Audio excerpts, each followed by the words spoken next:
There's a storm across the valley. The clouds are rolling in. The afternoon is heavy on your shoulders. There's a truck out on the 4-lane, a mile or more away. The whining of his wheels just makes it colder. Welcome to Community Forum.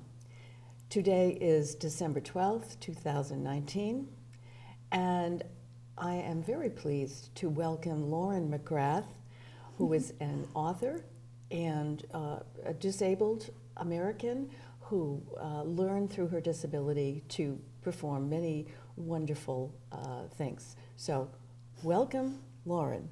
Well, Nice to have you here. Tell us a little bit about your growing up and what it was like in a family of 7 children. Well, I must say, I had quite an exceptional mother.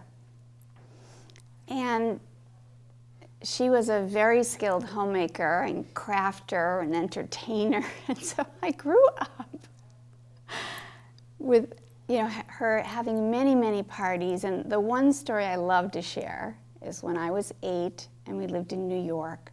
She gave a dinner party for my sister and I, who are both born about the same time. I have a sister that's older than me, and then I have 6 siblings that are younger. And she gave us a little dinner party with 3 picnic tables full of children. We were in our white dresses, and of course Italian. She served spaghetti with me. Yeah. But it was, of course, the bow ties for women and the wagon wheels for men. And did we spill a drop on our dresses? No. So the point is, I come from a very cultured family, but being the free spirit that I've always been, my mother had a hard time understanding me. Mm-hmm. Because I didn't really engage with other children that well. I was a sensitive child. And sure enough, my older sister used to have to make me go out with, have me tag along with her friends. Because I was happy being home, helping my mother, and listening to music or whatever else. So I was a different child. Mm-hmm. And how did that impact your eventual desire to express yourself in writing? Well, I never, ever would have expected I would be a writer. Mm-hmm. Can you show us your book? Yes. I have to say, Priscilla, really, it's the training that I got as a National Park Ranger that helped me, because I'm a speaker. I'm a public speaker. I was always a cheerleader, and I always had this enthusiasm for life and love and learning, I think. Yet, this is part of my story, is I could not write as a child. I could not spell. I had terrible learning problems. I couldn't read. Yet I was a good listener. And so when I became a National Park Ranger, I used the skills that I learned as an occupational therapist to be a researcher. And again, I would serve the visitors far beyond my colleagues because they were not people. They were historians. And they were book learners, and they knew fact. I knew people. Okay, so and where did you work? I worked for the Boston National Historical Park, which is a little mystery because there are 5 sites on the Freedom Trail that have a partnership with the National Park Service. Yet, because they're independent little museums, they really want to maintain their anonymity. And here's a picture here of the 2 buildings that are featured in this story. The Faneuil Hall, the original Faneuil Hall, which is much smaller, and of course the old State House, as well as Paul Revere House, the old North Church, and South Church. And the old South Meeting House. Meeting House. So for years, I did very, very well with that program. And because I'm from this high-achieving family, I would always challenge myself and increase my themes. And I was very lucky because at the time they wanted to quantify what interpretation was. So I was given an opportunity to do these very good trainings in what is public speaking, what really gets the message to. So the Park Service provided those training experiences for you because they wanted their people to be the very best, so and have the very best communication with the public. Right. So, so this book came about more or less naturally out of your profession as an interpretive historical speaker for the National Park Service. Is that correct? Well, as I said, I excelled with children, and the children from Boston used to come to the program called If Buildings Could Speak. And they would learn about the historic events that happened at the old State House, which of course, the primary thing is the Boston Massacre.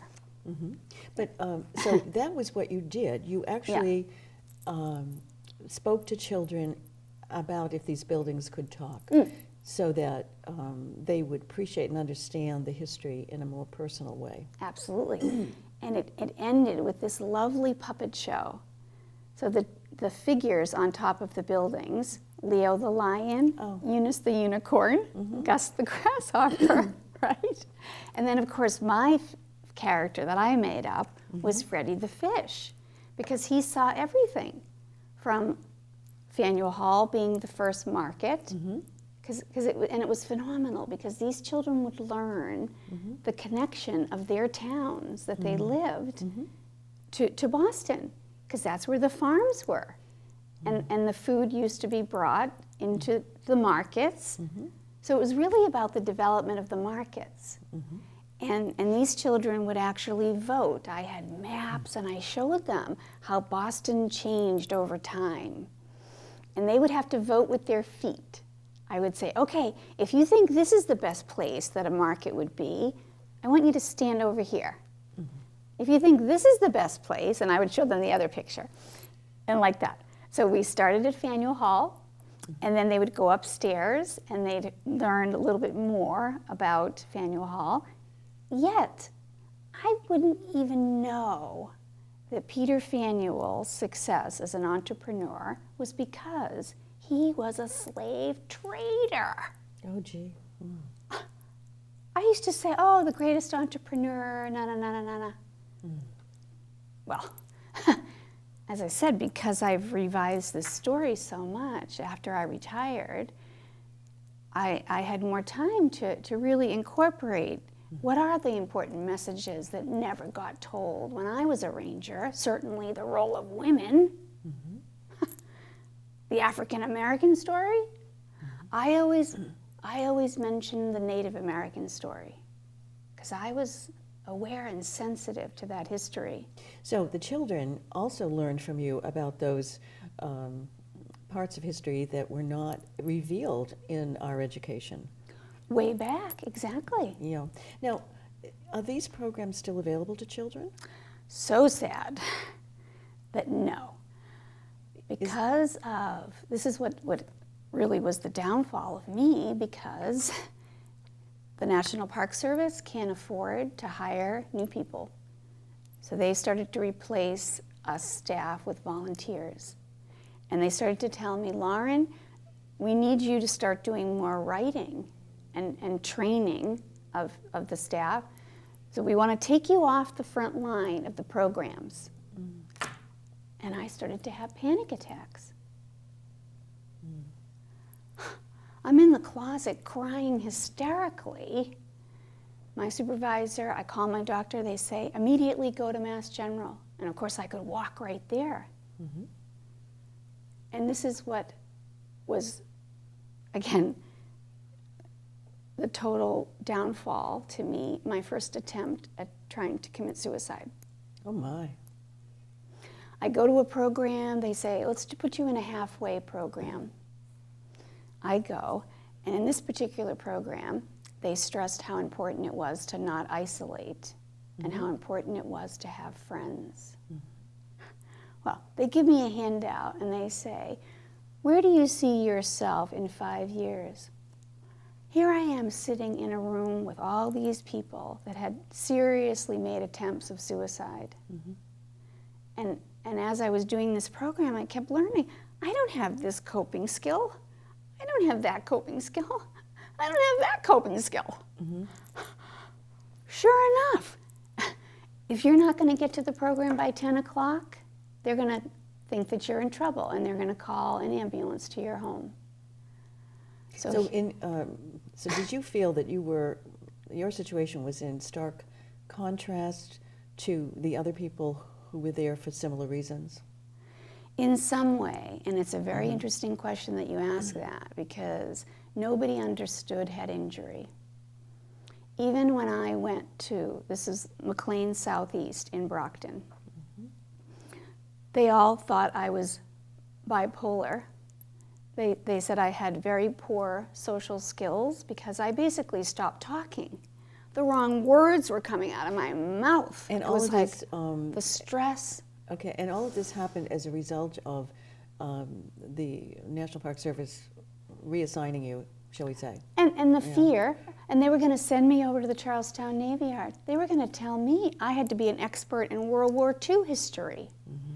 Then I had to learn, of course, the very details of the Battle of Bunker Hill, which was challenging, but I have to say, they wanted me back after I tried to commit suicide. I couldn't write this 15-minute talk of the Battle of Bunker Hill. I couldn't even memorize it. My brain was so fried. Yeah. So you were so dedicated. It appears to me that you were so dedicated to your work and with the children that to take that away was a devastating void in your life, a big hole. So tell me how that helped you to develop your writing skills and eventually produce this children's book, If Boston's Buildings Could Talk or Could Speak. Right. Can you tell us a little bit about that? Yes, because when I tried to revise this story, it was after I had retired, it was in 2015. My mother always said to me that I should do something with this story. Well, at the time I was pretty manic. I was teaching meditation, and so I was learning important things to help me. Being a dancer my whole life, I also started to sing and dance and actually sing, which was another huge mindfulness activity that I could use to quiet myself, center myself.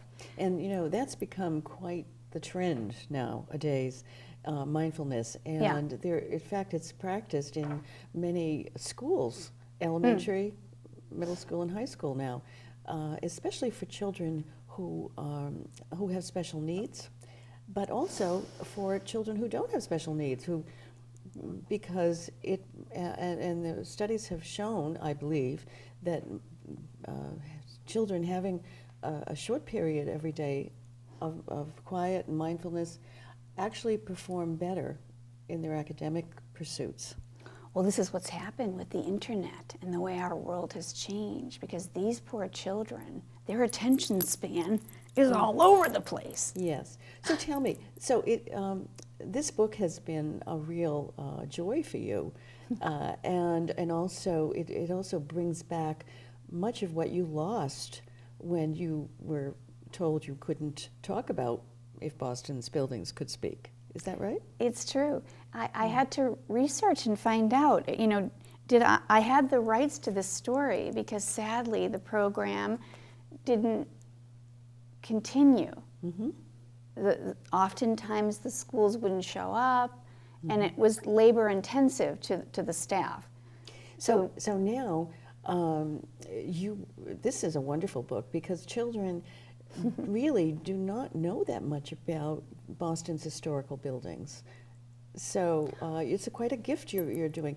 Can you tell us about let's take the Old South Meeting House. What did you write about that? The Old South Meeting House is not mentioned particularly because I tried to just focus on the main events. Okay, so what about the Old State House? Well, for sure the Old State House, but let me make the connection to the Old South Meeting House because a lot of people don't know that the rallies for the Boston Tea Party happened and began at Faneuil Hall. The Old South Meeting House is correct in saying that's where the rallies left from to then go down and dump the 342 chests of tea into the harbor. And I had conflicts when I was doing my program because I wanted to say the truth about the role that Faneuil Hall played in the importance of these protests.